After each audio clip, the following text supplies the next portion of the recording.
E aí galera, como vão vocês? Muitos estudos? Pessoal, sou o Tenente Jardel da Polícia Militar do Estado do Rio Grande do Norte, certo? Estou aqui pela Cronos Concurso para a gente elaborar um materialzinho bacana para vocês estudar para os concursos da Polícia Militar, tá certo? Especificamente nós vamos estudar sobre o Estatuto da Polícia Militar. Então tem uma experiênciazinha nesse sentido desse Estatuto e quero passar para vocês para facilitar mais ainda o estudo de vocês, tá certo?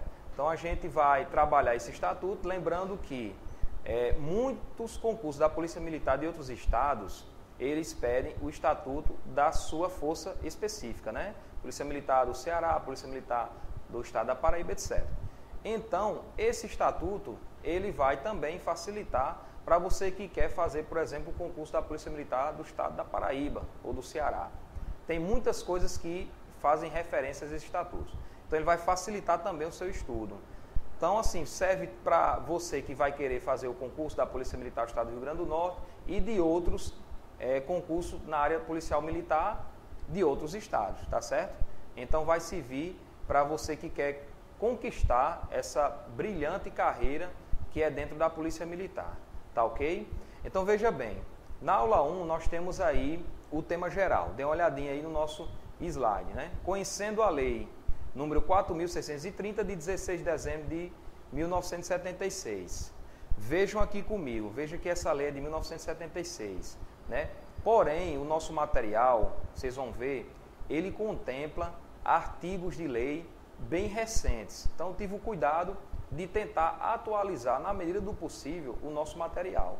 Então, o nosso material está bem atualizado com novas leis que vêm surgindo aí, tá certo? E a gente inseriu no material, que realmente fica muito complicado para quem está estudando, para ir pesquisar essas leis. Muitas vezes nem encontra elas na internet. Então, tive o cuidado da gente juntar e criar um material para facilitar a vida dos estudantes, tá certo? Então, a gente vai ver aqui na aula 1, como vocês estão vendo aí na nossa tela, né? Nós vamos estudar hoje, nessa aula 1, as generalidades, né? Para dar um pouco da introdução, se familiarizar com o Estatuto. E vamos falar do ingresso na Polícia Militar, como vocês estão vendo aí. Então, a gente vai dizer os critérios para você conseguir ingressar na Polícia Militar. Esse é o nosso tema da aula 1, o nosso tema geral, tá certo? Então, vamos agora para a tela. Aula 1, certo? Voltando aqui, rapidinho. Queria deixar aqui uma coisa registrada. Vejam só, concurso da Polícia Militar. Concurso da Polícia Militar. Ele envolve teste físico, tá certo? Então, praticamente, você que quer ser policial, você vai ter que ser quase um super-homem, né? Porque você, além de ter um bom nível intelectual, você também tem que ter um razoável, fazer uma razoável atividade física para poder galgar nesse concurso, porque ele não é formado só pela prova intelectual. Existe a prova física, tá certo? Você vai fazer exames, tá certo? Exames clínicos, vai fazer o teste físico. E existe um nível de reprovação muito grande na parte do teste físico, tá certo? Muita gente é reprovado, por exemplo, em barra. Então, dependendo do concurso, ele tem concurso que pede 2, tem concurso que pede 4 barras, né? Tem concurso que é classificatório, então quanto mais barra você fizer, mais ponto você vai ter, então vai depender do edital, que o edital vai constar, tá certo? Então, vocês tenham cuidado, reserve um tempozinho para vocês fazer atividade física, além de ser bom para o concurso público, né, que você está querendo aí, é melhor ainda para a sua saúde. Isso aí é bom para a sua saúde, para a sua vida pessoal. Então, reserve um tempozinho para fazer atividade física. Concurso voltado para o policial, ele exige o teste físico. Então, não vamos vamos perder o concurso porque faltou uma barra, faltou uma flexão, faltou uma abdominal, a corrida não atingiu o mínimo, tá certo? Então vamos aos poucos fazendo o teste físico. Você tiver muito sedentário, vá devagarzinho, né, com acompanhamento médico, que dá certo. Na vida tudo é treinamento, você consegue através de treinamento, certo? Se você não treinar, realmente fica muito difícil você conseguir. E a questão do nosso estatuto, né, que a gente você vai servir para estudar para outros concursos da área policial militar, tá certo? De outros estados. Então, a gente se preocupou, trazer um material atualizado, como eu falei anteriormente, e eu quero deixar essa dica para vocês. Vejam a questão física, não deixe para lá, não deixe para a última hora, né? E tenha um acompanhamento profissional. Encare o concurso como coisa séria, tá certo? É um objetivo que você tem na vida. Então, você tem que abraçar com unhas e dentes. Treinar no teste físico e estudar bastante, tá certo? Vamos voltar aqui para a nossa tela. Do que trata o estatuto, tá certo? Veja bem, o estatuto, ele regula, por exemplo, a situação dos militares. Que situação é essa? Para saber se você está na ativa ou na inativa, né? A inativa que é uma linguagem que a gente usa no meio militar para dizer que é o cara que se aposentou. Ah, fulano se aposentou, ele está na inatividade. E isso eu vou explicar bem direitinho para vocês entenderem, tá certo? Que existem alguns termos, né, que são usados dentro da caserna, dentro do ambiente militar. Mas que a gente vai facilitar para vocês, trazer uns macetezinhos para vocês aprender. Então, uma das coisas que ele regula, voltando aqui para a tela, é a situação dos militares estaduais, tá certo? Volta aqui para mim, não confundam, eu estou falando de militares estaduais, tá certo? Militares estaduais. Existem também os militares federais, os militares da União, tá certo? Quem são os órgãos que fazem parte dos militares da União, dos militares federais? Quais são? Marinha, Exército e Aeronáutica. São essas três instituições que fazem parte dos militares federais. Quem são os militares estaduais? Polícia Militar e Bombeiro Militar, tá certo? Então não confunda. Alguém disser assim, rapaz, fulano é do Exército, não vai dizer que ele é um militar estadual. Se ele é do Exército, ele é um militar federal. Se ele é policial militar, ele é um militar estadual. Mas aí, Jardel, e policial civil? Policial civil nem é militar federal, nem é militar estadual. Ele é um policial do Estado, tá certo? Dentro do órgão da Polícia Judiciária. Não é a mesma coisa da Polícia Militar. A Polícia Militar trabalha com o policiamento ostensivo, tentando evitar o crime. A Polícia Civil já trabalha após o crime. Quando o crime ocorre, vai fazer a investigação.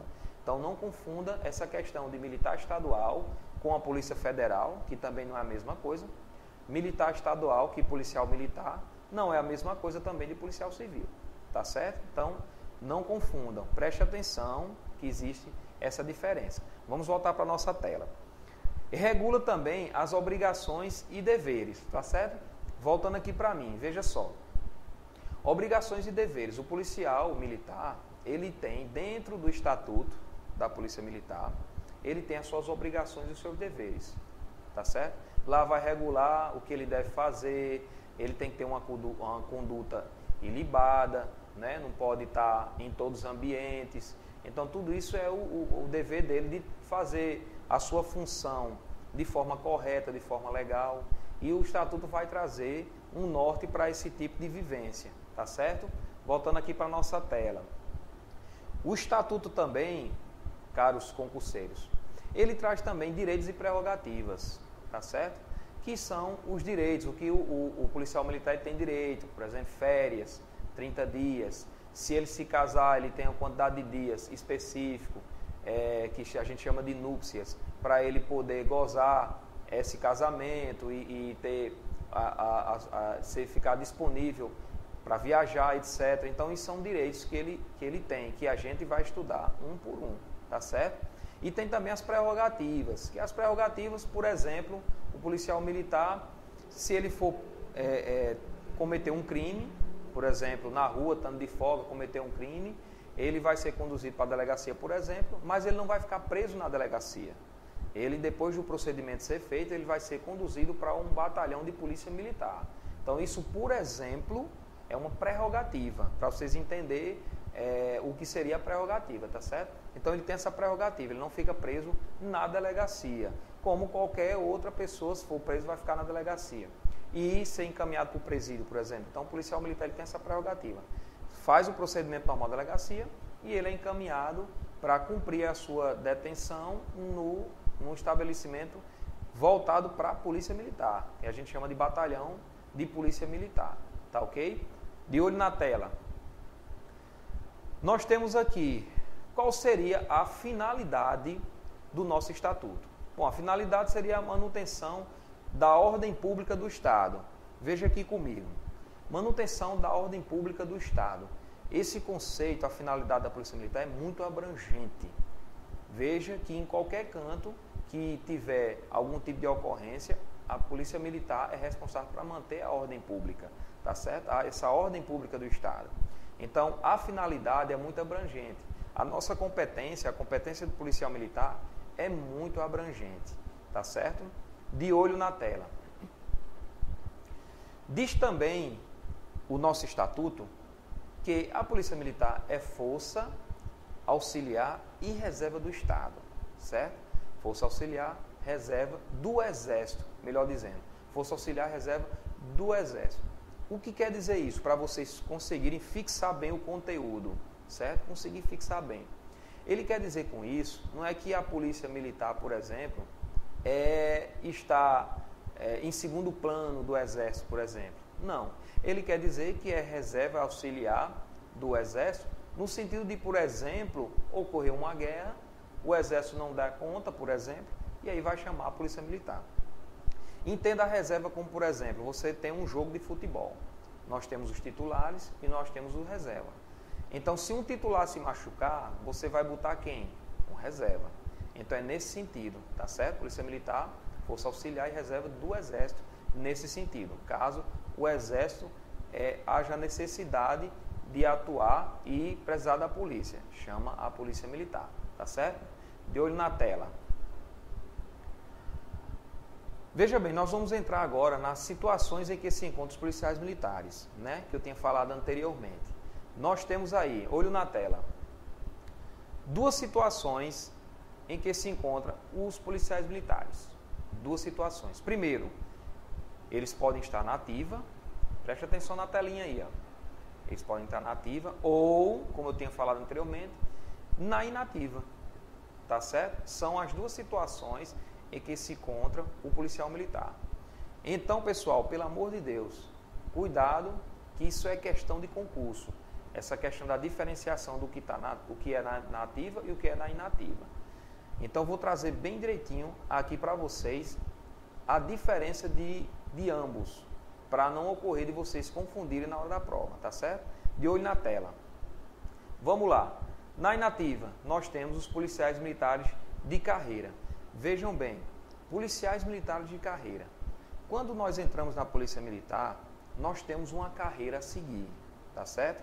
Então, no curso de soldados, por exemplo, você entra como soldado e tem uma carreira a seguir que vai até subtenente da Polícia Militar. E isso está dentro da categoria de praças, que não se preocupem, eu vou explicar bem direitinho mais na frente, diferença de praças, de oficiais, tá certo? O grau hierárquico de cada um, isso aqui vocês vão sair cuspindo, meu amigo, saber melhor do que o general, tá certo? Então, de antemão, vocês entendam que a carreira policial militar é essa. Quando você entra, você tem uma carreira. Se você entrar como soldado, você tem a possibilidade de sair subtenente. Se você entrar como oficial, você tem a possibilidade de sair coronel. Que eu vou explicar bem direitinho essa questão de diferença para cada um, tá ok? De olho na tela aí. Outro tópicozinho seria os incluídos na Polícia Militar voluntariamente durante os prazos a que se obrigam a servir. Vejam aqui comigo, essa questão de voluntariamente, né? Hoje, na prática, a gente não tem esse pessoal que entrou voluntariamente, na prática. Mas se houver essa necessidade, esse pessoal iria entrar voluntariamente e, consequentemente, ele estaria incluído em qual categoria? Atividade ou inatividade? Atividade, porque eles entraram na polícia, tá certo? Outro tópicozinho aí, de olho na tela. Os componentes da reserva remunerada quando convocados. Então, veja bem, isso é muito importante, esse tópico aqui. Se você está na inatividade, mas de repente você for convocado, digamos assim, uma necessidade grande que está tendo no Estado, precisou de você, você está na inativa, você foi convocado, automaticamente você vai para onde? Para ativa, tá certo? Então, se você for convocado, você entra na categoria da ativa, tá certo? Você estava na inativa, foi convocado, automaticamente você está na ativa, tá certo? Vamos lá para outro tópicozinho, de olho na tela. Os alunos dos órgãos de formação de policiais militares da ativa. Veja aqui comigo. Você entrou nesse concurso de soldados, por exemplo, ou entrou no concurso de oficiais. Você vai ser aluno por um determinado período. Você vai ser aluno. Então, a partir do momento que você entra, você já é considerado da ativa. Então, cuidado, é uma questão de concurso. Você falar dos alunos e botar como inatividade está errado. O aluno já entrou, ele já está na categoria da ativa, tá certo? Mas o inativo, vamos para a inatividade, de olho na tela. Eles fazem parte da reserva remunerada, veja bem, a reserva remunerada, o pessoal da inativa, fazem parte da reserva remunerada. Olho na tela, e fazem parte também dos reformados. Vejam aqui comigo, nós temos duas categorias na inativa. Os da reserva e os da reforma. Aí agora surge a dúvida, mas qual é a diferença que eu vou saber que o camarada ele está na reserva ou ele está na reforma? Veja a diferença básica. Preste atenção para vocês não esquecerem. A diferença básica de quem está na reserva para quem está na reforma é que quem está na reserva, ele pode ser convocado para ir para onde? Para ativa. Quem está na reforma não pode ir mais para ativa. Ele não vai ser mais convocado. Então, a reserva tem a possibilidade de ser convocado e ir para ativa. Reforma não tem. Eis a diferença básica. Pelo amor de Deus, não esqueçam essa diferença. Porque cai muito em concurso e se você não lembrar na hora, você vai se confundir reserva com reforma. Os dois fazem parte da inativa, mas existe essa diferença. Para vocês não esquecerem, veja bem, vamos para o jogo de futebol. Nós não temos a reserva e os titulares, né? Então, digamos que os titulares sejam os da ativa. Digamos que os titulares sejam ativa, estão jogando. Reserva seja da inativa, o da reserva, certo? Reserva do banco, banco de reserva. Se de repente eu precisar de ajuda, eu vou chamar quem? Os que estão na reserva. Então, esse da reserva, o nome já está dizendo, é reserva. Eles podem ser convocados para trabalhar na ativa. Reformados, não. Mas reformados faz parte da inativa? Faz. Mas eles não podem ser mais convocados. Tá certo? Então, pelo amor de Deus, olho na tela, olho no slide, decore, memória fotográfica, tira uma foto aí mental desse quadrozinho que está bem mastigado para você não confundir ativa com inativa. Tá certo? Vamos continuar. Nós temos aqui as diferenças na inatividade. Vamos lá. Diferenças na inatividade. Reserva remunerada e os reformados. Olha aqui para mim. Lembra que eu falei a diferença entre um e o outro? Agora vocês vão memorizar, usar a memória fotográfica para fotografar o que está na tela e vocês verem a diferença entre cada um. Tá certo? Que eu vou detalhar mais ainda a diferença de cada um. Ok? Então vamos lá, de olho na tela. Reserva remunerada. Nós vemos aí, pertence à reserva da corporação e recebem remuneração do Estado. Os reformados também percebem remuneração do Estado. Veja que percebem está no sentido de receber. Então ele também recebe a remuneração do Estado. Tá certo? Reserva remunerada. Pertence à reserva da corporação e recebem remuneração do Estado. Reformados também percebem remuneração do Estado. Outra diferença. Reserva remunerada. Estão sujeitos à prestação de serviço na ativa mediante convocação. Vejam aí o que eu falei para vocês no quadrinho anterior. Então, reserva remunerada está sujeita à prestação de serviço na ativa mediante o quê? Convocação. E os reformados estão dispensados definitivamente da prestação de serviço na ativa. Memória fotográfica agora, meu amigo. Olhe para essa tela aí e tire uma foto mental para você ver que a diferença entre um e outro, para você não errar mais no seu concurso público, tá certo? Bom, pessoal, agora a gente vai dar um intervalozinho de um bloco, certo? Para dar tempo de você beber água, revisar o que a gente passou até agora. Essa aula 1 nós vamos dividir em 2 blocos, certo? O primeiro bloco vai estar disponível de graça para vocês, analisar a aula, né? Ver se vale a pena e vocês adquirirem o pacote para pegar a continuidade, tá certo? Então, essa primeira aula vai ser dividida em 2 blocos. A primeira aula, o primeiro bloco a gente vai disponibilizar gratuitamente. E com detalhe, o material ele está completo com a primeira aula, está completo, mas a gente vai mesmo assim disponibilizar para você o material completo. E nele vai estar questões, né, elaboradas por nós aqui, comentado, gabaritado, explicado bem direitinho para você. Então, dê uma olhadinha no material, você vai ter os 2 blocos, a aula completa no material, e no vídeo você vai ter de graça aí a primeira aula referente ao primeiro bloco, tá certo? Lembrando que o nosso material está bem atualizado, você vai ver lá as leis, tem até de 2017 atualizado, então você vai ver que está bem mastigado para você. Beleza? Valeu aí, até o segundo bloco.